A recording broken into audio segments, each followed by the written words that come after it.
বন্ধুরা, কেমন আছো তোমরা সবাই? আমাদের গল্পকথার নতুন একটা ভিডিওতে তোমাদেরকে জানাই অনেক স্বাগতম। আশা করছি সবাই খুব ভালো আছো, সুস্থ আছো, আর আমরাও বেশ ভালো আছি। আর আজকের বারটা ছিল হচ্ছে সোমবার, আর এখন ঘড়ির কাঁটায় বাজে হচ্ছে সকালে 6:30। তবে চলো তোমাদেরকে সাথে নিয়ে আজকে সুন্দর ব্লগটা এখান থেকেই শুরু করে দিলাম। আশা করছি আজকের ভিডিওটাও তোমাদের ভীষণ ভালো লাগবে। তো আজকেও সকাল সকাল কেন উঠে পড়েছি বলো তো? ওই তো এক বৃষ্টি হচ্ছে, তার মধ্যে ঠান্ডা ঠান্ডা লাগে, তাই দেখলাম বৃষ্টির মধ্যে আর দেরি করে লাভ নেই, তাড়াতাড়ি না উঠে কাজ বাজগুলো শেষই করে নেই। তারপরে আজকে তো ছাদেও জামা কাপড় মেলা টেলা কোনো কিছুই যাবে না, সকাল থেকে এত পরিমাণ বৃষ্টি হচ্ছে, আর ঘুমটাও দেখলাম ভেঙেই গেল। তো সেই জন্য উঠে না আগে কাজে লেগে পড়েছি। আর জানো তো, কবে যেই বৃষ্টি থামবে বোঝাই যাচ্ছে না, চারিদিকে এত জামা কাপড় না, কিচ্ছু ভালো লাগছে না। তবে জানো তো, এইসবের মাঝখানে আমার গাছগুলো কিন্তু ভীষণ সুন্দর বাড়ছে। আর কি ওদের আবহাওয়াটা কি বলতো, ইনডোর প্ল্যান্টের লাগে হচ্ছে না গরম না রোদ, তো সেদিক থেকে দেখতে গেলে এখনকার আবহাওয়াটা ঠিক সেই রকমই রয়েছে, যার ফলে ওদের গ্রোথগুলো এত সুন্দর হচ্ছে না। তো ওদিকে কৌশিক উঠে সকালবেলা আর কি গোপালকে ঘুম থেকে তুলতে গেছে, আর সেই ফাঁকে আমি ফ্রেশ হয়ে যে এখানে আমার বিছানাটাকেও কিন্তু গুছিয়ে নিয়েছি। এই ঘরের মধ্যে বিছানাটা যদি আগোছালো থাকে না, দেখবে একদমই কিন্তু ভালো লাগে না। আর বললাম না, ছাদেও যাওয়া যাচ্ছে না, এই যে জামা কাপড় সব এই জানলার রডগুলোতেই মেলা হচ্ছে। একবার করে মেলছি, সেটা শুকিয়ে গেলে আবার অন্যগুলো মেলতে হচ্ছে। তো এই যে বৃষ্টির মধ্যে বৃষ্টি বলে তার কৌশিকের ছুটি নেই, ওকে তো বেরোতেই হবে। তো এই যে খাটের আর কি বিছানার নিচে এই জামা কাপড়গুলো দেওয়া ছিল, তো সেগুলো এখান থেকে বার করে ওর জন্য রেডি করে দিলাম, দিয়ে সোজা চলে এলাম হচ্ছে এখানে রান্নাঘরে। তো এখানে আজকে টিফিনে বানাবো হচ্ছে ছোলার ডাল, আর তার সাথে করবো হচ্ছে রুটি। আর জানো তো, আজকে নতুন তাওয়াটাতে রুটি করব। আমার ওই তাওয়াটা যেটাতে আমি করি, তার তো অবস্থাটা তোমরা দেখেইছো, আগের দিন দেখিয়েছিলাম, খুব বিশ্রী অবস্থা হয়ে গেছে। তাই ওটাকে কি বলো তো, ফেলতেও পাচ্ছি না, আবার নতুনটাকে ইউজও করতে ইচ্ছা করছে। তো সেই জন্যই বলতে পারো এই ব্যবস্থা। তো ওইদিকে আটাটা মাখা হয়ে গেছে, আর এদিকে এখন বানিয়ে নিচ্ছি হচ্ছে চা, কারণ সকাল থেকে তাড়াহুড়ো করে এত কাজ করেছি না, এবার একটুখানি 2 মিনিট না বসলেই না হচ্ছিল না। তাই ভাবলাম চাটা করে নে, দিয়ে চা খেতে খেতে একটুখানি দুজনে মিলে গল্পও করা যাবে, আবার মাঝখানে একটুখানি কাজের রেস্টও হয়ে যাবে। তো এইভাবেই প্রতিদিন প্রতিনিয়ত আমার প্রত্যেকটা সময় চলে। আর কি প্ল্যান মাফিক করি বলেই বলতে পারো, কষ্ট হয় ঠিকই, কিন্তু কাজগুলো সব হয়ে যায়। আর বলো, কাজগুলো যদি আমি না করি কেই বা করবে? আমার গত দিনের ব্লগে ববিতা রুদ্র আন্টি কমেন্ট করে জানিয়েছিল যে একসাথে এত কাজ করতে চেও না, তাহলে ব্যথা ভালো হবে কি করে, তোমার না কোমরে ব্যথা। সবই জানছিও বুঝছিও আন্টি, কিন্তু কি বলো তো, কাজগুলো কে করে দেবে আমি যদি না করি? এইসব রান্নাবান্না কি আর কৌশিককে দিয়ে হয়? তাও এখন রক্ষে যে কৌশিক পুরোপুরি পুজো দিতে শিখে গেছে। আগে তো জানো, গোপালকে স্নান করাতেও পারতো না, জামা কাপড় পরানো তো অনেক দূরের কথা। তো এখন যে ও শিখে গেছে, এটাই আমার একদিকে রক্ষে। আর একার সংসার তুমি তো বুঝতেই পারছো, কে করবে বলো? তাই কোমরে ব্যথা ট্যাথা হলেও কিছু করার নেই, সবই করতে হয়। তো এই দেখো, আজকে ওই 11 যে তাওয়াটা ছিল, তো এই তাওয়াটাতেই আজকে রুটি করব। আগের দিন তো চিলা বানিয়েছিলাম, সেটা তো খুব ভালো সাকসেসফুল হয়েছিলাম। তো আজকে এই তাওয়াটাতে একটু রুটি বানিয়ে দেখবো যে কেমন হয়। দেখবে চিলা টিলা তো সবসময় খাওয়া হয় না, কিন্তু রুটিটাই আমাদের মতো ঘরে প্রত্যেকটা দিনই হয় সবার জলখাবারে হয়, নাই রাতে হয়, কিন্তু রুটিটা আমাদের করতেই হয়। তো জানো, দেখলাম রুটিটাও কিন্তু এর মধ্যে বেশ সুন্দর হচ্ছে। আর এটা সব থেকে ভালো কি বলো তো, খুব তাড়াতাড়ি না গরম হয়ে যায়, যার ফলে একদম হিটটা লোতে দিয়ে খুব ভালো রান্না করা যাচ্ছে। তো জিনিসটা যে এতটাই ভালো হবে, সত্যি আমার এক্সপেকটেশনের জানো তো একদম বাইরে ছিল, বাট জিনিসটা খুব সুন্দর হয়েছে। আর আজকে রান্নাবান্নাও না সেরকম নেই, কারণ রাত্রির বেলা আমার আর কৌশিকের হচ্ছে নেমন্তন্ন। গতদিন দেখলে না, বোনের জন্মদিন ছিল, তবে সেদিন তো শুক্রবার ছিল, আমাদের তো কেউ আমিষ খাবে না। তো তারপরে শনিবার হয়ে গেছে, রবিবার বাবার তো দোকান থাকে, মাও বেরোতে পারবে না, তাই ওর জন্মদিনের সব খাওয়া দাওয়ার কি ট্রিট জিনিসটা আজকে হবে। তো সকাল দুপুরের মতোই রান্না হবে, কৌশিক তো দুপুরে বাইরে খেয়ে নেবে। তো রান্না বলতে ধরো দুপুরবেলা আমি আর বাপি, আর ওদিকে রাত্রিবেলা বাপি, তো এইটুকুই রান্নাবান্না, তো বেশি সময় লাগবে না। তো এদিকে ও আজকে শাক এনেছিল, আর কি শাকটা আমার শেষ হয়ে গেছিলো।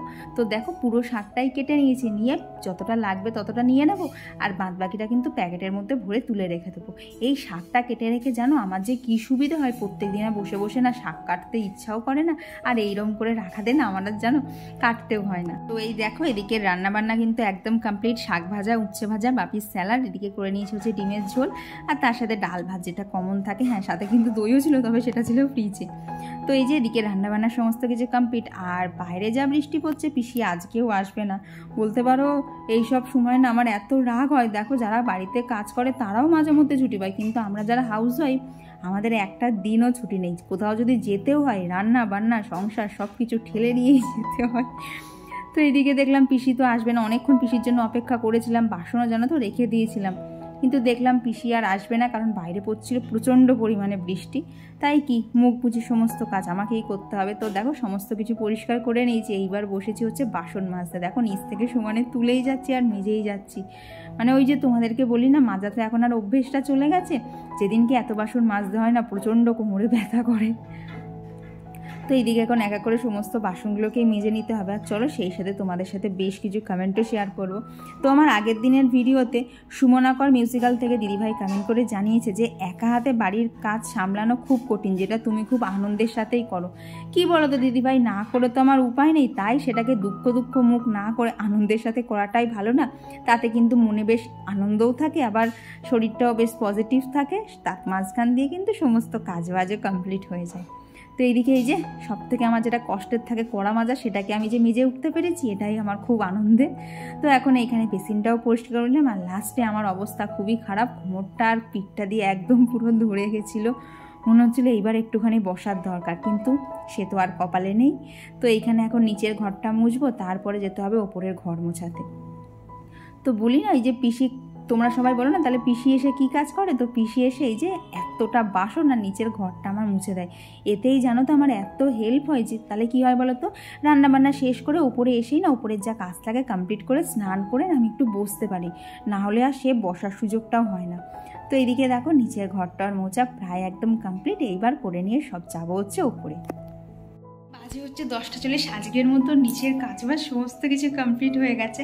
আর কেন বলো তো তাড়াতাড়ি হয়ে গেলো, তোমাদেরকে তো বললাম আজকে বোনের জন্মদিন উপলক্ষে খাওয়া দাওয়া আছে, তো আমার রান্না বান্না বেশি ছিল না।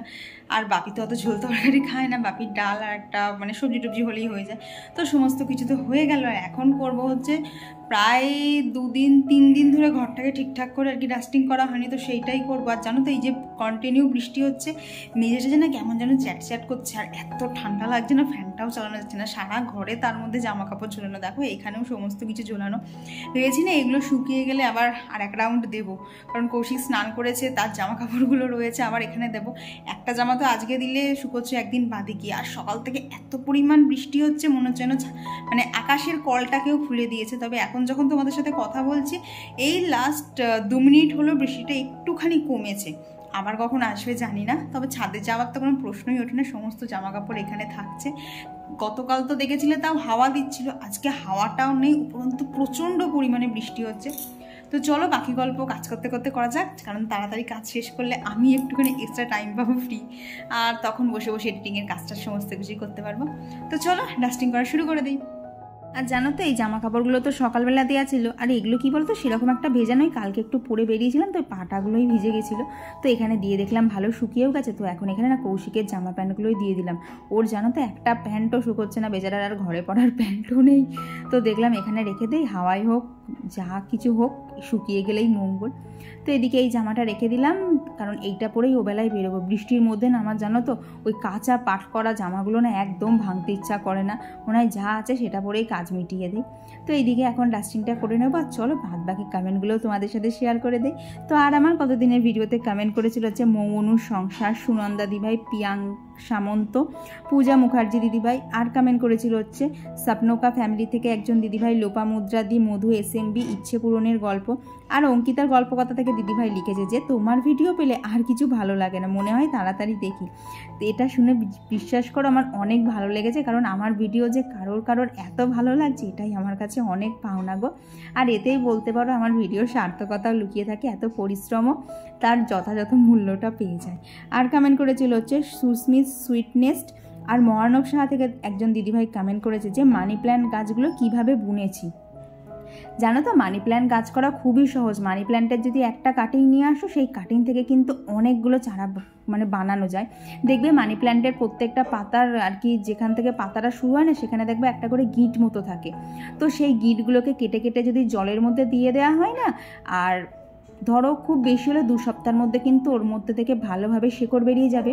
আর এমন করে ওদেরকে রোদে রাখতে হবে যাতে ওরা সকালের হালকা রোদটা পায়, তবে তীব্র রোদ যাতে না পায় সেইটা খেয়াল রাখতে হবে।